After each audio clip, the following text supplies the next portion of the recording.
qualités requises pour un espion, c'est un peu ce que Robert Redford dit dans le film. Il faut être très observateur, il faut arriver vraiment à capter une ambiance, à remarquer des détails, des comportements. Je m'appelle Flore Rebière. J'ai 36 ans, j'ai travaillé à la DGSI pendant 10 ans. Aujourd'hui, je suis artiste et coach en intelligence émotionnelle et j'ai réalisé un documentaire sur la vie de 3 espionnes au parcours incroyable. À 20 ans, Elena est recrutée par le KGB pour faire partie d'un des programmes les plus secrets au monde, le programme des illégaux. Alors l'idée de ce documentaire, elle m'a été proposée par mon rédacteur en chef. Et lorsqu'il m'a proposé ça, il m'a dit « Est-ce que tu aurais envie de parler des femmes dans le monde, puisque tu es une ancienne ?» Parce que c'est pas quelque chose dont on parle très souvent. Ça commence un peu maintenant, mais souvent on parle beaucoup des espions, mais vraiment d'avoir un côté plus personnel, plus les enjeux, les sacrifices qu'il faut pour pouvoir faire ce métier. Alors ça vaut pour les hommes comme pour les femmes, mais le fait d'être une femme, ça rajoute quand même une petite difficulté. C'est quand même des milieux masculins, et puis il y a des challenges quand même au niveau de la vie personnelle, de plein de choses. Moi aussi, en fait, je suis rentrée très jeune dans la police, à 19 ans. D'accord, oui. J'ai fait 5 ans d'investigation avant de rentrer dans les services français. Alors moi, je suis devenue agent de manière assez simple, si je peux dire ça comme ça, vu que j'étais dans la police. J'ai postulé simplement en interne, puisque à l'époque, la DCRI, qui est maintenant la DGSI, était rattachée à la police nationale, et donc c'était un appel d'offres, et j'ai postulé, j'étais dans l'investigation, j'ai postulé. On m'a prise. Pour les autres femmes, c'était plus compliqué parce que c'est un autre environnement. Elles n'étaient pas policières, elles ont été recrutées en extérieur, donc il y a eu tout un travail d'enquête très profond, presque 10 mois de recrutement. Elena et André vont jouer au couple occidental modèle.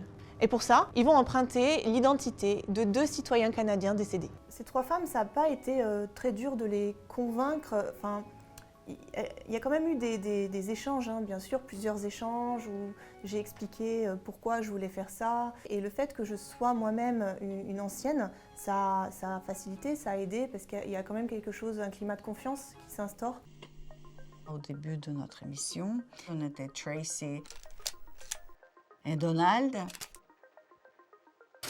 Il fallait apprendre à sourire, à être optimiste comme les Américains. Alors, ce qui m'a séduit dans le métier, c'est sa complexité finalement. Il y a beaucoup de choses à apprendre, c'est très stimulant intellectuellement, surtout que j'ai évolué dans un service où j'ai fait de la géopolitique, donc à un moment donné on a vraiment un regard sur les enjeux, sur pourquoi, comment tout ça se passe. Après c'est vrai que du coup il y a un petit peu le revers de la médaille, comme je le disais, c'est quelque chose de secret, on ne peut pas faire ce qu'on veut, on ne peut pas rencontrer qui on veut, dans certains pays on ne peut pas voyager, il faut qu'on demande l'autorisation à notre service, donc il y a beaucoup quand même de choses qui sont très contrôlé, cloisonné, et où on doit respecter des règles. Et donc, si on veut sortir de ça, on ne peut pas.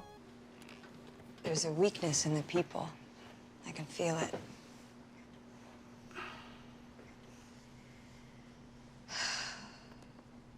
Cette histoire de cette série, elle a été inspirée directement par la vie de Elena Vavilova, qui est une des personnages de mon documentaire, et qui est donc partie avec son mari s'infiltrer sur le territoire américain. Et donc le but pour eux, c'était vraiment, pour le coup, d'être le plus discret possible et de se faire passer pour l'Américain moyen, normal, le voisin, bien sous tout rapport et insoupçonnable. I'm not ready. No, we're supposed to be married now, that's all. Donc ça implique qu'ils ont été mis ensemble un peu par force, quoi, pour le travail, alors que ça c'est faux, puisque Elena et son mari ont été recrutés, mais en couple, ils étaient déjà en couple. Ils ont été recrutés séparément, par contre. Ce qui était intéressant, c'est que le KGB les a approchés, chacun de leur côté. Et c'est qu'à la fin, on lui a annoncé ah bah oui, votre compagnon, votre mari sera avec vous, il est là, et vous partez en couple. Lui, il a été à Harvard, je crois, et il a pu s'infiltrer dans certains univers d'élite, on va dire ça comme ça.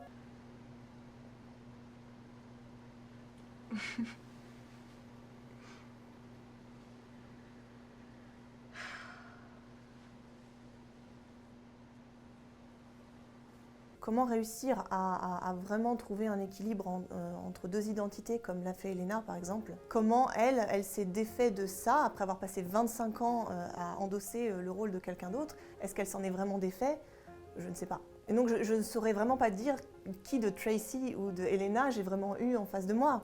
Au final. Il y a l'adage qui dit espion un jour, espion toujours. C'est un peu vrai, il y a toujours des réflexes, il y a toujours des choses qu'on garde. Et puis en termes de carrière, ça nous poursuit un petit peu, même si on essaye de faire autre chose. Chaque pièce, chaque situation doit être photographiée. Pendant que je te parle, je photographie le resto, je mémorise ce que font et portent les clients. Et puis je me pose la question, y a-t-il quelque chose de suspect? Donc c'est un extrait du film Spy Game où on voit Robert Redford qui forme Brad Pitt à devenir un espion. Lorsqu'on est formé, on apprend par la pratique. Et lorsqu'on arrive, c'est vrai qu'il y a des gens qui sont déjà plus anciens, qui connaissent vraiment l'environnement, comment ça fonctionne, et qui vous disent, ben voilà, il va falloir que ça prenne un peu du temps pour que tu comprennes comment tout fonctionne, que tu saches qui est qui travaille au contre-terrorisme, qui est la contre-ingérence. Et lorsque tu reçois une information, comment tu vas identifier à qui tu dois la transmettre et pourquoi, et est-ce que c'est judicieux, et comment obtenir une information. Le type qui lit le menu ne le regarde pas. Il ne lisait pas le menu. Il ne lit rien. Menace? Les qualités requises pour un espion, c'est un peu ce que Robert Redford dit dans le film. Il faut arriver vraiment à capter une ambiance, à remarquer des détails, des comportements. En France, il y a une communauté du renseignement, il y a la DRM, c'est une direction du renseignement militaire, il y a la DGSE qui, eux, recrutent sur concours. Et donc, les formations, en fonction des différents services, vont vraiment être différentes. Ok, je veux que vous écoutiez, mais que vous vous concentriez sur quelque chose de différent, pour ne pas avoir de réaction. Vous êtes concentrés? Oui. Pour moi, comme je dis, ça a été très vite de la mise en situation. Un peu comme dans Spy Game, avec quelqu'un de plus aguerri que moi. J'ai eu des formations théoriques aussi, bien sûr. On s'est assis dans des amphithéâtres, à écouter des gens nous expliquer ce que c'était que le renseignement, la communauté du renseignement.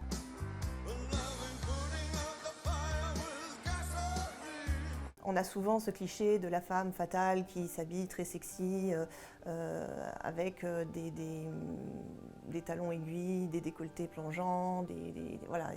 Ça c'est vraiment un cliché, oui. La femme espionne, son but c'est d'être discrète. Si on fait une filature, on ne va pas mettre des talons aiguilles, on ne va pas mettre des choses hyper inconfortables. On va au contraire s'habiller de manière à ce que ce soit pratique, un peu comme un policier le ferait, quoi, en surveillance. Mais il n'y a pas de femme fatale dans les bureaux.